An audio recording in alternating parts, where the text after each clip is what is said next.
मुंबई के वानखेड़े स्टेडियम में ICC cricket world cup 2023 के सेमीफाइनल में विराट कोहली और श्रेयस अय्यर दोनों ने शतक बनाए, जबकि मोहम्मद शमी ने 7 विकेट लिए। 19 नवंबर को फाइनल में रोहित शर्मा और man in blue Rohit Sharma के नेतृत्व में अहमदाबाद के नरेंद्र मोदी स्टेडियम में एक दूसरे का सामना करेंगे। प्रधानमंत्री नरेंद्र मोदी समेत कई राजनीतिक नेताओं ने भारतीय टीम की सराहना की। प्रधानमंत्री मोदी ने एक्स पर लिखा, टीम इंडिया को बधाई, भारत ने शानदार प्रदर्शन किया और अपने अनोखे अंदाज में फाइनल में प्रवेश किया। शानदार बल्लेबाजी और अच्छी गेंदबाजी ने हमारी टीम के लिए मैच पक्का कर दिया। फाइनल के लिए शुभकामनाएं। भारतीय जनता पार्टी के राष्ट्रीय अध्यक्ष जेपी नड्डा ने कांग्रेस पर निशाना साधते हुए कहा कि बीजेपी को लोगों के अधिकारों की चिंता है, जबकि कांग्रेस ने लोगों को लूटा है। उन्होंने ये भी कहा कि कांग्रेस का मतलब भ्रष्टाचार है, लेकिन बीजेपी का मतलब विकास, महिला सशक्तिकरण और किसानों को ताकत देना। जेपी नड्डा ने कहा, एक तरफ भाजपा पार्टी है, जबकि दूसरी तरफ भ्रष्ट कांग्रेस पार्टी है। भाजपा आपके अधिकारों की चिंता करती है, जबकि कांग्रेस आपसे अधिकार छीनती है। कांग्रेस पार्टी का मतलब है भ्रष्टाचार। एक तरफ भारतीय जनता पार्टी है और एक तरफ बेईमानी से ग्रसित कांग्रेस पार्टी है। एक तरफ भारतीय जनता पार्टी है जो आपके हितों की चिंता करती है और एक तरफ कांग्रेस पार्टी है जो आपके हितों पर डाका डालती है। कांग्रेस पार्टी का मतलब है भ्रष्टाचार, कांग्रेस पार्टी का मतलब है अनाचार, कांग्रेस पार्टी का मतलब है व्यभिचार, कांग्रेस पार्टी का मतलब है आपके हितों के साथ खिलवाड़ करना, कांग्रेस पार्टी का मतलब है आपको धोखे में डालकर अपने घरों को। त्रिपुरा के मुख्यमंत्री मानिक शाह ने विकसित भारत संकल्प यात्रा के बारे में बात करते हुए प्रधानमंत्री नरेंद्र मोदी की सराहना की और कहा कि प्रधानमंत्री मोदी केंद्र और राज्य की योजनाओं को समाज में सभी के लिए सुलभ बनाने की योजना बना रहे हैं। मानिक शाह ने कहा, हम सभी जानते हैं कि आज बिरसा मुंडा की जयंती है और उसी के आधार पर आज प्रधानमंत्री मोदी ने विकसित भारत संकल्प यात्रा शुरू की है। वो हमेशा सोचते हैं कि केंद्र और राज्य की योजनाएं समाज के अंतिम व्यक्ति तक कैसे पहुंचे। हमारा जो भगवान बिरसा मुंडा का जन्मदिन है और उस आधार पर माननीय प्रधानमंत्री जी आज जिस तरह विकसित भारत का जो यात्रा शुरू किए हैं, तो इसकी थोड़ी देर पहले उन्होंने ये शुरू किया है और जनजाति के लिए जिस तरह उन्होंने सोचते हैं, वो हमेशा सोचते हैं जो अंतिम व्यक्ति तक जितना सेंट्रल का स्कीम है उनका मार्गदर्शन से, और हम इवन हमारा स्टेट का जो स्कीम है ये भी हम किस तरह हम लोग अंतिम व्यक्ति तक पहुंचाना है। आज का दिन ये निर्णय हुआ है और गाड़ी चल पड़ा। आने वाले दिन देखिएगा पूरा एक भारत श्रेष्ठ भारत बनना है और एक त्रिपुरा श्रेष्ठ त्रिपुरा बनना है। प्रधानमंत्री नरेंद्र मोदी की उन पर नवीनतम मूर्खों का सरदार टिप्पणी पर प्रतिक्रिया देते हुए कांग्रेस नेता राहुल गांधी ने एक सार्वजनिक रैली के दौरान प्रधानमंत्री मोदी पर उन्हें गाली देने का आरोप लगाया। उन्होंने दावा किया कि गालियों से उन्हें अपने अच्छे काम का पता चलता है। राहुल गांधी ने कहा, प्रधानमंत्री मोदी जहां भी जाते हैं मुझे गालियां देते हैं। मेरा लक्ष्य गरीबों को उतना ही पैसा देना है जितना प्रधानमंत्री मोदी अडानी को देंगे। गालियों से मुझे पता चलता है कि मैं अच्छा काम कर रहा हूं। नरेंद्र मोदी जी आते हैं, जहां भी जाते हैं मेरे बारे में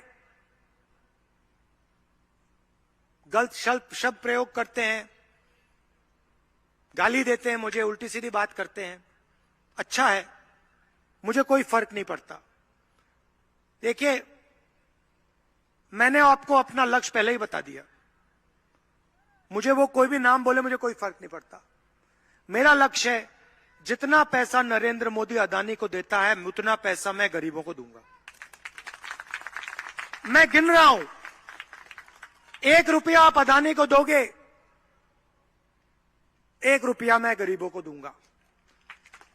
हर पैसे, जितने पैसे आप दोगे उतना मैं गरीबों को दूंगा, किसानों को, मजदूरों को, छोटे दुकानदारों को, बेरोजगार युवाओं को। और मैं आपको दिखाऊंगा कि असली राजनीति अरबपतियों को मदद करने से नहीं होती है, असली राजनीति किसानों, मजदूरों, छोटे व्यापारी, बेरोजगार युवाओं की मदद करने से होती है। मैं आपको दिखा दूंगा। आपको जो बोलना है बोलो, जो गाली देनी है दो, जितनी गाली। कांग्रेस महासचिव प्रियंका गांधी ने नागरिक उड्डयन मंत्री ज्योतिरादित्य सिंधिया पर निशाना साधा। उन्होंने उन पर जनता की किसी भी समस्या का समाधान नहीं करने का आरोप लगाया जब तक कि उन्हें महाराज नहीं कहा जाता। मध्य प्रदेश में 17 नवंबर को मतदान होना है और वोटों की गिनती 3 दिसंबर को होनी है। मतदाता 230 विधानसभा क्षेत्र से विधायक चुनेंगे। इनके जो सारे नेता हैं ना, बड़े विचित्र टाइप के नेता हैं। पहले तो हमारे सिंधिया जी, जानते हैं, मैंने उनके साथ यूपी में काम किया। अब क्या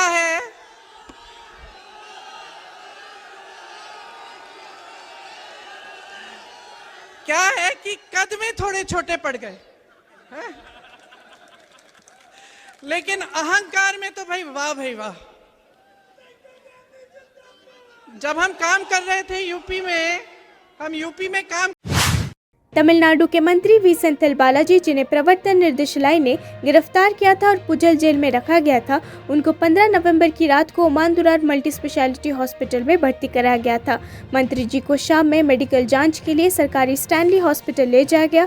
हॉस्पिटल में उनकी विभिन्न जांचें हुई और बाद में उन्हें ओमांदुरार मल्टी स्पेशलिटी हॉस्पिटल में स्थानांतरित कर दिया गया। मंत्री सेंथिल बालाजी राज्य के परिवहन मंत्री के रूप में अपने कार्यकाल के दौरान नौकरी के बदले नकदी घोटाले के सिलसिले में गिरफ्तार होने के बाद पुजल जेल में बंद थे।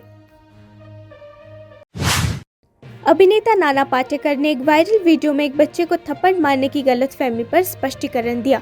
उन्होंने कहा, एक वायरल वीडियो है जिसमें दिख रहा है कि मैंने एक बच्चे को थप्पड़ मारा है। ये हमारी फिल्म का एक हिस्सा है। हमने एक रिहर्सल की थी। इसी बीच वीडियो में एक बच्चा आ जाता है और हमें लगा कि ये हमारा क्रू मेंबर है, इसलिए मैंने सीन के हिसाब से उसे मारा। बाद में हमें एहसास हुआ कि वो हमारा क्रू मेंबर नहीं था। मैंने उसे बुलाने की कोशिश की, लेकिन तब तक वो वहाँ से भाग गया। ये गलती से और हमारी अज्ञानता से हुआ, कृपया मुझे माफ करें। नमस्कार। देखिए, एक वीडियो वायरल हो रहा है जहां मैंने किसी बच्चे को मारा है। हालांकि ये सीक्वेंस हमारे फिल्म का हिस्सा है। हमने एक रिहर्सल कर दी थी। एक पीछे से बंदा मुझे कहता है कि ए बूढ़ा, टोपी बेचनी है क्या? मैंने हैट पहनी हुई है। तो वो आता है तो मैं उसको पकड़ता हूँ, मारता हूँ और मैं कहता हूँ बदतमीजी बंद करो, तमीज से पेश आओ, ये तरीका नहीं है, और वो भाग जाता। अब एक रिहर्सल हम कर चुके थे और दूसरी रिहर्सल करनी थी। डायरेक्टर ने कहा कि हम और एक बार करते हैं, तो उन्होंने कहा शुरू करो नाना जी। तो हम शुरू ही करने वाले थे, इतने में ये जो बच्चा जो वीडियो में है वो यहाँ से अंदर आ गया। अब हमें तो मालूम नहीं था ये कौन है, हमें लगा हमारा ही बंदा आया है। तो हमने सीन के हिसाब से उसको एक मार दी। मैंने कहा बदतमीजी मत करो, निकलो यहाँ से। और बाद में पता चला कि ये हमारा बंदा तो है नहीं, ये अलग कोई दिखता है। तो हम उनको बुलाने जा रहे थे, तब तक वो भाग गया। भाग जाने के बाद वो शायद उसके दोस्त ने कहीं वो शूट किया होगा। हालांकि हमने कभी किसी को फोटो के लिए ना नहीं बोला और ऐसे हम करते नहीं हुआ। क्रिकेट प्रशंसकों ने आईसीसी क्रिकेट वर्ल्ड कप 2023 के तहत सेमीफाइनल में टीम इंडिया की जीत का जश्न मनाया। उन्होंने पटाखे जलाकर, भारतीय राष्ट्रीय ध्वज फहराकर और भारत के नाम का जाप करके जश्न मनाया। इस मैच में न्यूजीलैंड को भारत से कड़ी टक्कर मिली। हालांकि अंत में भारत का पलड़ा भारी साबित हुआ। मोहम्मद शमी ने न्यूजीलैंड के खिलाफ 7 विकेट लेकर टीम इंडिया की जीत में विशेष भूमिका निभाई। सेंचुरी रोहित शर्मा की सेंचुरी आएगी यहाँ पे, क्योंकि उसने ही सारे ये मोमेंटम सेट किया है, जिसकी वजह से आज इंडिया इस पोजीशन पे पहुंची है। Big cheers to Rohit Sharma and Virat Kohli and everybody played well for India. Bowling बहुत बढ़िया, मोहम्मद शमी दिल लूट लिया यार, दिल लूट लिया, बहुत बढ़िया, मजा आ गया यार। Love you India. Suresh Iyer, Virat Kohli, every member of team, brilliant, more than brilliant. World cup चाहिए यार, बस काम खत्म।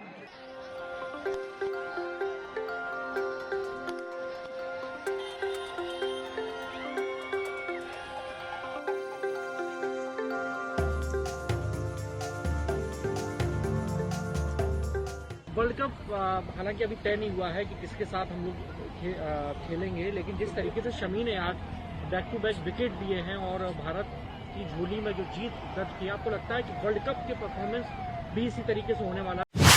जम्मू कश्मीर के डोडा जिले में लगभग 56 यात्रियों को ले जा रही एक बस सड़क से फिसलकर 300 फुट गहरी खाई में गिर गई, जिसमें कम से कम 38 लोगों की मौत हो गई, जिसके बाद भारतीय सेना ने नागरिक प्रशासन और एसडीआरएफ के सहयोग से कार्रवाई की। असर में राष्ट्रीय राजमार्ग 244 पर वानी मोड़ के पास सीओबी असर से बटोटे की ओर लगभग 4 किलोमीटर दूर हुई भीषण दुर्घटना के जवाब में बचाव दल ने बचाव और खोज अभियान चलाने के लिए समय के साथ संघर्ष किया। इस घटना में किश्तवाड़ से जम्मू जा रही एक सिविल बस शामिल थी, जो दुखद रूप से सड़क से लगभग 250 फीट नीचे गिर गई।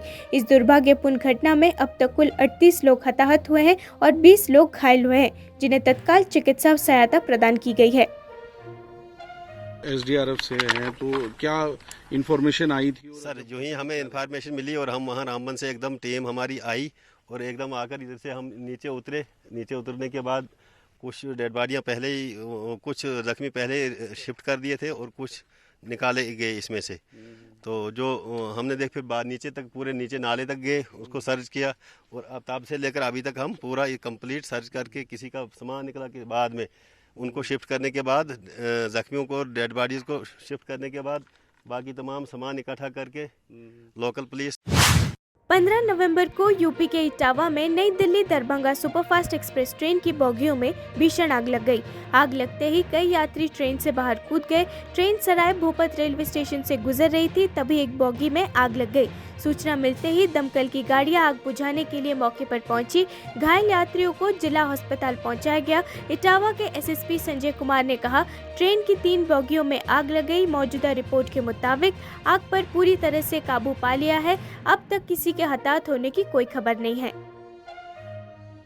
हम सफर ट्रेन के 3 बोगियों में आग लगी हुई थी, जिसमें S1 से स्लीपर बताया गया और कुछ जनरल डिब्बे बताए गए हैं। अभी तक की जो सूचना है, हो सकता है इसमें डिविएशन भी हो जाए, अभी ये तुरंत की सूचना है इसमें, और वो आग पर पूरी तरह से बुझा दिया गया है। मेरे आसपास के जितने भी हमारे फायर ब्रिगेड थे, सबको बुला करके और उसको एक बोगी को डिस्कनेक्ट करवा दिया गया जिसमें आग लगी हुई थी, जो लास्ट वाली बोगी थी, जिससे आग बुझाने में हमें सफलता मिल गई है।